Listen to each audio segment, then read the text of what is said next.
Hello, hello! Andito kami ngayon sa Tainan. Dumayo kami ng pangunguha ng uban. Si Mayor nga pala ay sobrang dami na ng puting buhok. Tunay na sarap ng kalbuhin. Or sarap ng sabunutin na lang para dala ng lahat. At ito nga si Mayor ay pinipilit kong humarap sa akin. At sabi ko maging sweet-sweet naman siya minsan. Paminsan-minsan sa labas. Ay hindi talaga mapilit. Sabi ko gusto mo pa yata ng World War bago ka sumunod.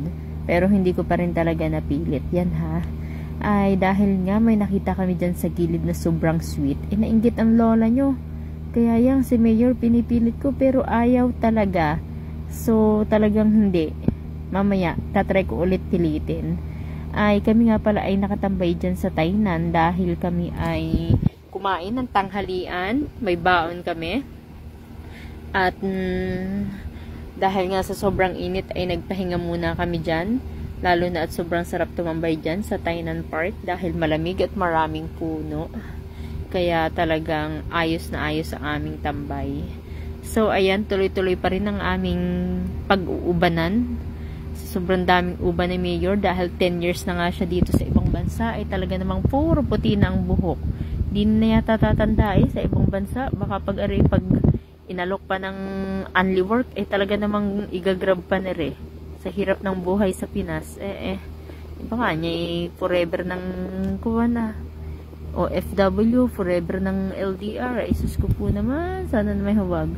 Ayun na nga, at si Mayor ay hinihila ko ulit dahil nga gusto kong gayahin yung nandun sa gilid. At ako ngayon, inggit na.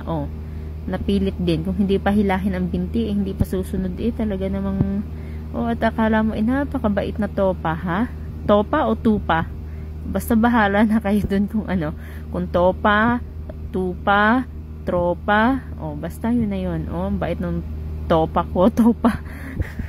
Ang bait ng ni Mayor. Ang bait ni Mayor talaga. Mamaya nga pala, ipupunta kami kay Mayor Alice Go. So, na-miss na daw niya si Mayor. Kaya nga kami ay bumalik ngayon dito sa Tainan. Ay para magpapatouch up ako kay Mayor kaya laang imalas mo Mayor pag mamaya wala dun si Alice Gulo ha. Ewan ko lang sa'yo Mayor. So mali-mali na yata yung aking pag-record kung ano na yata siya sabi ko, mali na yata. So bahala na kayo. Ang hirap pala pag voice over, mas okay pa yung actual na video tapos ikaw ay actual din na nagsasalita, no? Parang ang hirap-hirap ng voice over, kailangan kaya ng script. Syempre, ako lang naman ang gumagawa. Ako nagbi-video, ako lahat. So, walang support from Mayor. Buti nga, sumama pa yan dyan sa video. Ewan ko ba.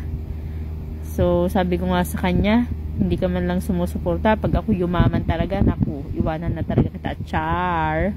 So, ayan, ang daming ang uban ni Mayor. Sabi ko nga sa kanya, ay bayaran niya ako ng 100 kada piraso. Aba, sobra daw namang suga pa ako at tunay namang napakamahal ng uban.